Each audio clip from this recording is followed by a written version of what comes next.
Lord, when did we see you hungry and feed you, or thirsty and give you something to drink? When did we see you a stranger and invite you in, or needing clothes and clothe you?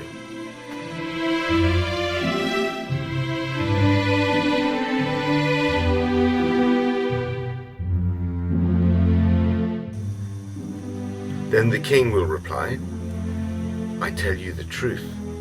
Whatever you did for one of the least of these brothers of mine, you did for me.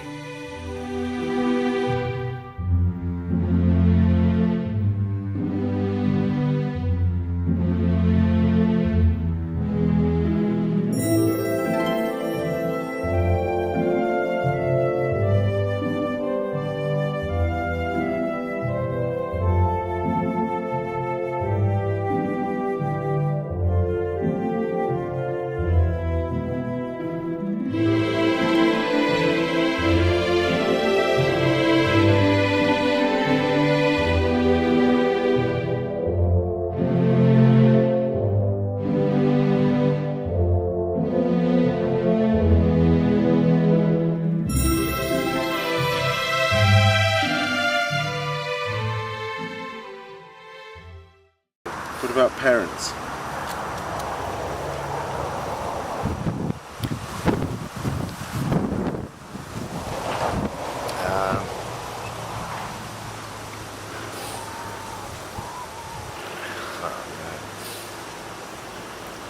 Yeah, my parents are really good people,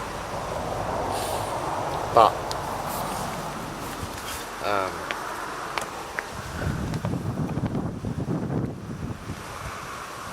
they never agreed with my career choices.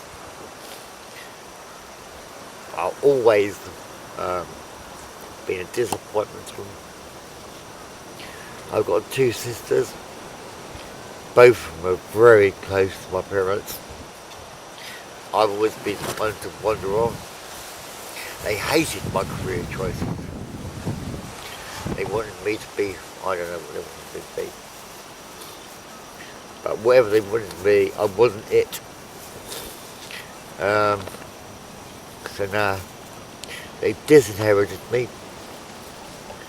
Well, basically, they're really rich, well off people, living in, East Hampshire. When I go to sleep at night, I sleep with one eye open. Luckily I've got a Sapphire, my dog. Anyone comes past, she'll bark and let me know someone's around. But when you're in a tent, you're vulnerable. But saying that, I'm in a better position than a lot of people. People that sleep in doorways, they have a harder time.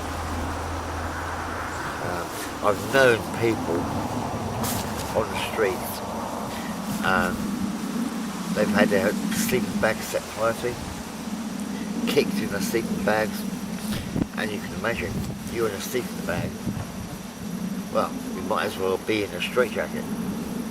That's why I never do one up. I always leave it open. Have you encountered any problems like that? 3 times. Twice in Penzance. I've been beaten pretty bad while I've been sleeping. And once in the town that I'm living in now.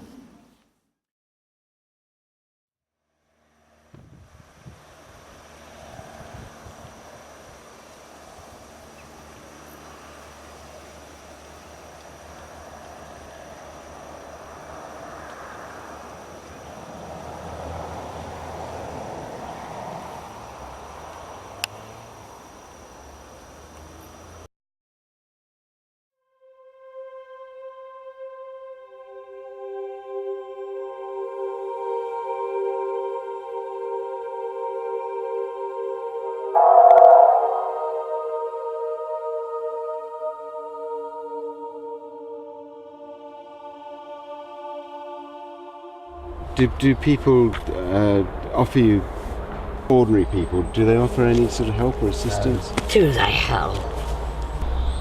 Do you know what, right, because I went and signed on, right, because they won't give me any benefit, right, so they told me, rather than try for income support, try for job seekers, yeah?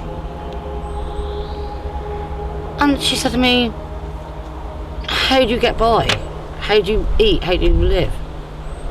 I said, well, church on the rocks. I said, Salvation Army.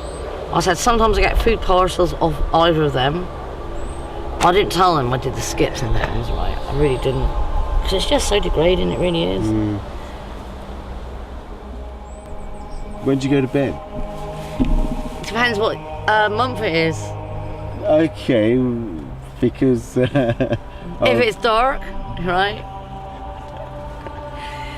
Me and him were going to bed bloody 5:30, like, you know. So Mind you, literally when it gets dark? Yeah, because like candles only give you so much light, don't they? And we was walking into breakfast every morning from here, 5 mile. Right. Right. So we was getting up in the dark, coming home in the dark.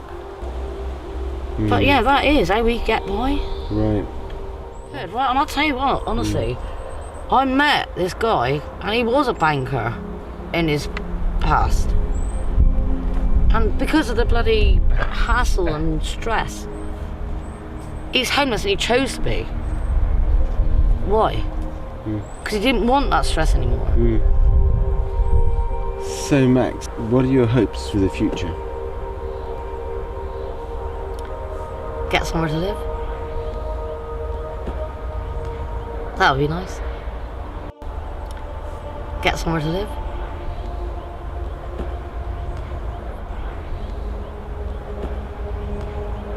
That would be nice.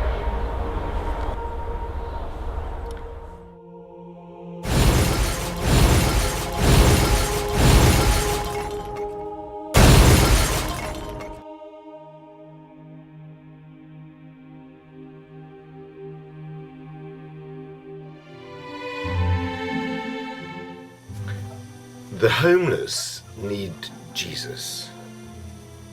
Hope for the homeless needs you. The ministry is a team comprising those who cook hot food and cakes, those who donate clothes and toiletry essentials, and others who minister on the street. Can you help?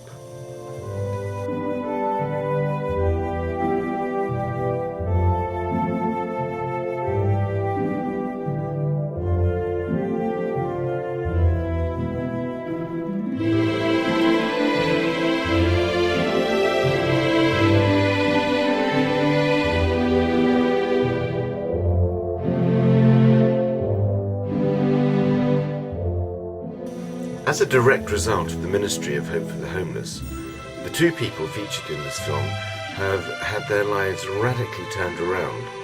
They've both been reconciled with God, having asked Jesus into their lives.